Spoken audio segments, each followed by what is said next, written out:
Today I'll be talking about the Sigma 16 and why it'd be stupid not to have it in your arsenal. Whether you're shooting on a crop sensor or full frame, you need to have it. Stay tuned and I'll tell you exactly why.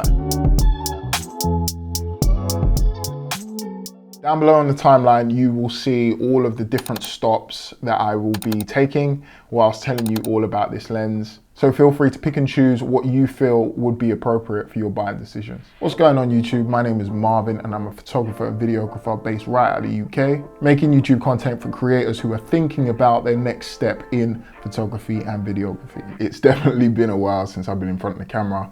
The last time I uploaded was when we were here 3 months ago. I am back in Center Parcs. Hopefully me starting this video will lead me to continue on and not just kind of go cold turkey like I did a couple of months ago. This time that we're in Center Parcs, I've definitely slowed down a little bit and just given myself time to think. I didn't want to just make a video because of where I am. I feel like there are plenty of videos that I can make fit in this scenery, this lovely place. However, I'm going to go with what makes sense to me at this current moment in time. So let's get talking about the Sigma 16 for the Sony E mount cameras and why I believe that this is one of the best lenses ever made for the Sony E mount series. Previously, I've done a couple of videos on my other E mount sensors for the crop sensor bodies, so the A6400, well, the A6000 range. And if I'm honest, I only did those down to circumstance because those lenses were going. However, this lens isn't going. Although I'm transitioning to full frame, this lens isn't going anywhere. First things first is the 1.4 aperture. If you are new to the game and you've got your first Sony A60 something body or even an A7 body, or any body that you can interchange a lens with, get right out of the kit lens whenever you can. I mean, the kit lens is good, don't get me wrong, it's still useful. However, for your first buy, if you want to go wide, make sure you consider this. Aperture is important. A lot of the time when we are new to photography, we think, oh my goodness, how can we get that sharpness and that depth of field and that bokeh? This will give it to you. So that 1.4 aperture is definitely going to help you get those results. Of course, getting the best bokeh or depth of field or separation or compression will always come from a longer lens. So you would need longer than a 16mm. You'd need something like a 50 and onwards. However, you can still get some fantastic results if you are close enough with the 16mm. Anyway, we'll touch on bokeh and all that stuff in a second. Your low light capabilities are going to be amplified, especially coming from that kit lens. You're gonna see a night and day difference from what you saw before, quite literally. You will be able to see things that you wouldn't have been able to see using other lenses that you would generally start off with higher apertures, whilst keeping your quality of video crisp, clean, unnoisy, ungrainy. You get where I'm going. My second pro, yeah, actually, to be fair, a load of these points are going to be pros. There's only a few downsides to this lens, guys, I'm telling you. Anyway, let's get into it. The second point is the weight. The weight is crucial. If you guys are shooting all day or you want to put this on a gimbal, this is perfect.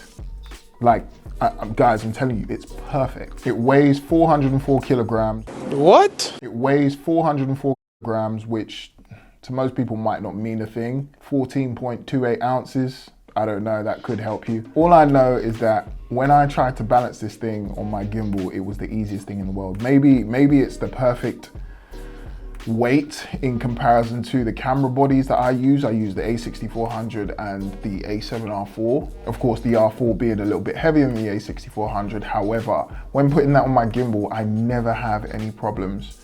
It's nice and easy to balance, unlike other lenses that I have. It's quite similar to the 24 GM that I'm shooting on right now. I look at this as kind of like the little baby brother that fits in smaller slots when the big brother needs to go places and do things. This is just that in-betweener that gets the job done. So not as versatile as the 24, however, it's like I said, it's got a couple of tricks in the bag, and there's one trick at the end that I'm gonna tell you about for our full frame users. So on to the next point, price, guys, price.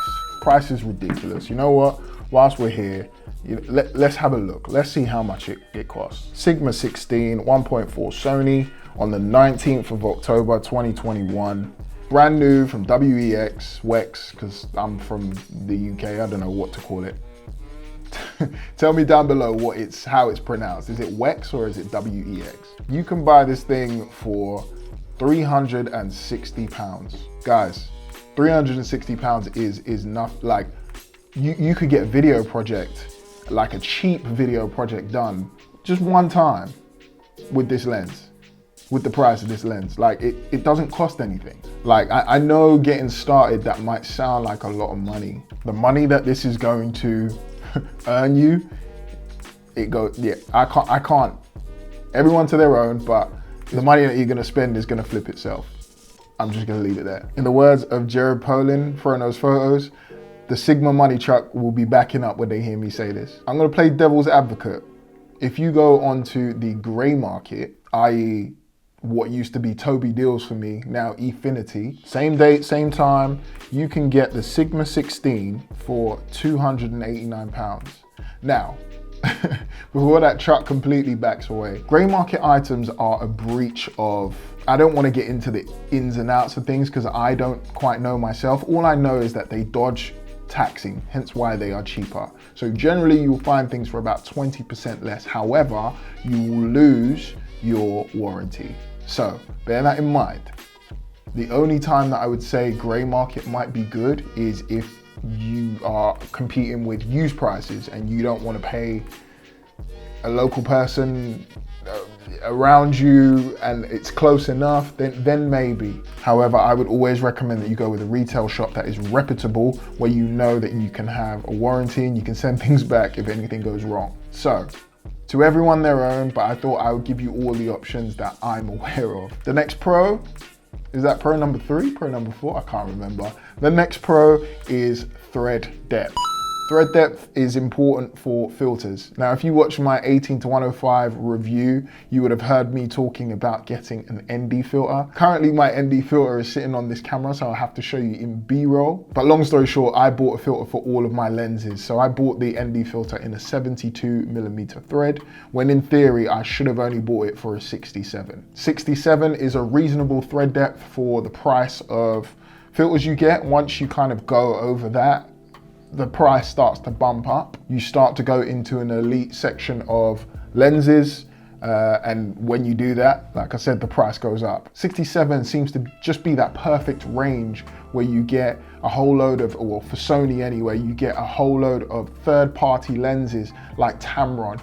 They range through the 67 thread depth for their 17 to 28, 28 to 75, and the 70 to 180, which I actually own. They're all 67mm, and there are plenty more lenses that fit in that criteria. So having a lens that has such a wide aperture, being at the 1.4, and such a small thread depth is perfect. Like I said, this is literally the baby brother to this 24GM. Definitely allows you to experience what you would get out of the 24GM, by the way. So if that is something that you are thinking of, but you might not have the finances in place right now to get the 24, having this is definitely not going to break the bank, and it will definitely allow you to get that feeling of a 24mm lens. So guys, just to make things clear as well, give you a bit more information behind this lens, because it's an APS-C, you have to times the focal length by 1.5. I won't go into the ins and outs of that, but I'll get you to look at it yourself, give you that information. This is a crop lens, so once you put it on your camera body, it will crop it by 1.5. So this is equivalent to a 24mm on a full frame body. It's still a 16 though. Like I said, stay tuned for you full frame guys. The next good point, I've lost count now, is the build quality. With my previous lenses, for whatever reason, they've always been scuffed. They've always had problems where they just look crusty. I'm not gonna say that this lens looks pristine. However, it's built well. It's built very, very well. There are no kinks at it where you kind of look at it and you're like, oh, that looks a bit used. You know when you just want something new?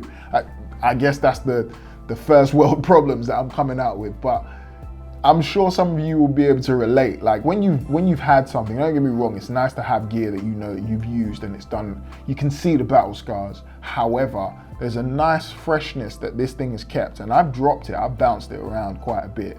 I do have the lens hood on it at all times facing backwards, and that's a pro in itself. People forget that. These lens hoods are really good, and it's also a lens hood where it's got the flower shape. So if you wanted to keep it on and still focus and use your focusing wheel, of course on a gimbal you take it off, but if you wanted to use your focusing wheel, you still can whilst having this lens hood on. So yeah, durability wise, it's awesome. I don't have any complaints with it whatsoever.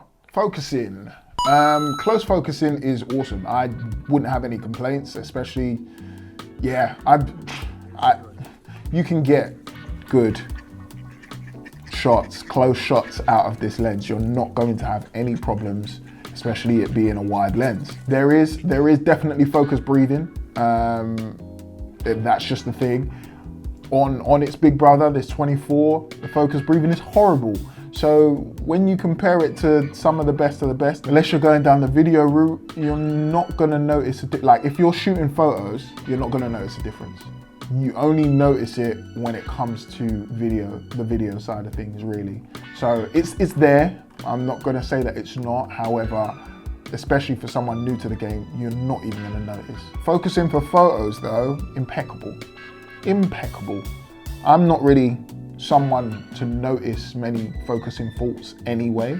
No, actually that's a lie. I am pretty critical when it comes to focusing. I own a 61 megapixel camera, which we're shooting on right now, and I notice when things are out of focus. However, on a wide lens, you're less likely to notice, and I shot on the 24 megapixel.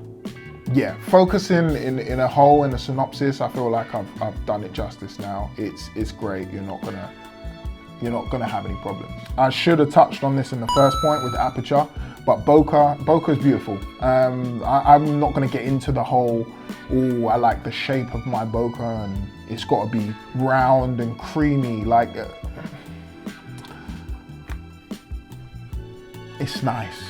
If you're that bothered about it, go into Photoshop and skew the shit out of it until it goes round. It's Bokeh, it's nice. So I think that as long as it has the separation, the depth and separation, that's all you need. Now it's getting tough because I'm trying to stay out of the box and give you things of my experiences. The weather sealing gasket is quite slim. When you compare it to the GM, it's definitely not as thick, but just don't dip it in water and you'll be fine. Just keep wiping it down. Just don't go into terrestrial rain. You know, it goes without saying. If you care about the money that you invest in these things, just be extra careful with it and do your best. You know, get insurance. Sharpness, I didn't even touch on it. Did I touch on it? I can't even remember. It's elegant.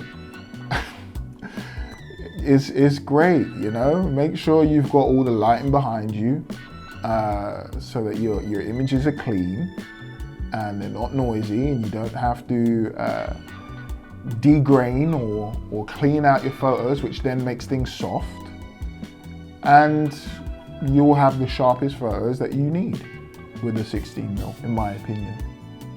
Maybe not as sharp as the GM. I can definitely see the difference. To most people, to most places where you pop your photos up, you're gonna get all you need. More than what you need. So, downsides to this lens. It's an APS-C lens. That you don't have any external buttons or flick switches. The focusing wheel is beautiful. See, I'm going back to talking to good things. It's not sticky in any way, shape or form. Fly-by-wire, which you can't help because that's just the Sony thing now. However, if you get, I'm gonna leave the link or show you in B-roll these little grips that sit on the outside for gimbal work, then you'll be fine. Like you'll be golden. Okay, a little message for my full frame users. The Sony A7 IV is coming out in 2 days, or it's gonna be announced in 2 days. 4K 60. Let me just get all my words out, right? I've wanted 4K 60 for a long time, and it's coming. It's coming. If it doesn't come, then burn Sony, burn it all, because there's going to be an uproar. But I'm pretty certain that they are going to have 4K 60 with the Sony A7 IV. Yes, I upgraded and I got the 24mm, it's big brother, the GM, the glory. One thing the GM can't do is give me 24mm again. Well, let me explain. A7 IV is probably going to have 4K 60. However, it's going to be crippled. So it's going to have 4K 60 in APS-C S35 cropped mode, meaning my 24 will be a 36 because you have to times that focal length by 1.4. So this all glory lens that I'm using right now to record this video potentially may be useless to me if I ever wanted to slow things down. Let's say I'm traveling and I wanted to make sure that you got slow video. What? Yeah. It's all right, come in. How was Starbucks? It was good, thanks very much. Good. We had pumpkin spice lattes. No worries, they're back out again. Right, getting back into it, I forgot my trail of thought. So yeah, let's say you are a person who wants to have that Sony A7 IV, or you use a camera that has the same disadvantages sometimes when you crop. If you want your focal range to stay consistent on a full frame body, then you've got something that's gonna do exactly that. Okay, so synopsis. Having this lens is it a detriment? Financially, yes, you're gonna have to pay £360 or so. Other than that, no. It's a no-brainer. I believe this lens, as long as I stay with the Sony E mount system, I believe this lens will never leave me. It will always have a place, full frame, crop sensor, wherever. So if this video has helped you out with your buying decision, I would appreciate just a smack on that like button. Hit that red button too, hit the subscribe button and the bell. I don't post that much anymore, so it won't be bothering you. No, I'm joking. The idea is to post more creative content just like this so that you've got an idea of where you're going next in your creative journey. If you've got any more questions or if you feel like I've missed anything, I always do, just hit me up in the comments. I'm not letting this lens go. It's always gonna be around me, so I'm always gonna be able to trial and test things in case you have any questions. With that being said, love you and leave you until the next one. Peace.